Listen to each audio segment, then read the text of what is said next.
20,000-এর মতো হয়েছে। বাজেট আব্বু ডিসাইড করেছে, তো 20,000-25,000-এর মধ্যেই ছিল।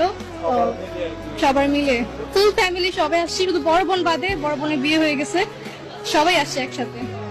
আব্বু নিজে যেমন কখনো আগে কেনে না, আগে আমারটা, তারপর আমার বড় ভাই বোনেরটা, তারপর আম্মুটা, তারপর যদি টাকা বাঁচে তাহলে আব্বু নিজেরটা করে। আমরা অলওয়েজ চেষ্টা করি আব্বুর জন্য একটা ছোটখাটো গিফট আগে থেকে রেখে দেওয়ার জন্য, কারণ আব্বু নিজে থেকে কখনো কিছু কিনে না। তাই আমরা আগে থেকে আব্বুর জন্য ছোট্ট একটা খাটো গিফট কিনে রেখে দেই, যাতে পরবর্তীতে আব্বুকে দেওয়া যায়। আব্বুর জন্য একটা ছোট্ট একটা স্যাক্রিফাইস আমরাও করি, শুধু আব্বু না। এটা কেউই বলতে পারবে না কাকে বেশি, দুজনকে সমপরিমাণে ভালোবাসি।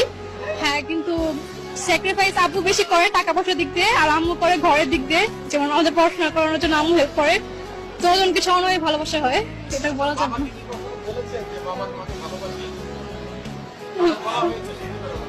না। সত্যি ভালো ভালো আছেন আপনি? জি, মেয়ের কথা শুনে হ্যাঁ। এই যে আপনি পরিবার সবার জন্য শপিং করবেন, আপনারা কান্না করতেছেন। আমি আপনাকে একটা কথা বলতে চাই, আপনি তো পাশে আপনি বলেছেন যে আপনি এখন পর্যন্ত আপনার বাবাকে কখনো বলতে পারেন না যে আপনি আপনার বাবাকে ভালোবাসেন। আমরা চাইবো আজকে অন রেকর্ডে আপনি আপনার বাবাকে বলবেন যে আপনি আপনার বাবাকে ভালোবাসেন। আঙ্কেল, আপনি একটু ধরবেন আপনার মেয়েকে, আপনি একটু বলেন আপনার বাবাকে আপনি ভালোবাসেন। আমরা সবাই আব্বুরে অনেক ভালোবাসি।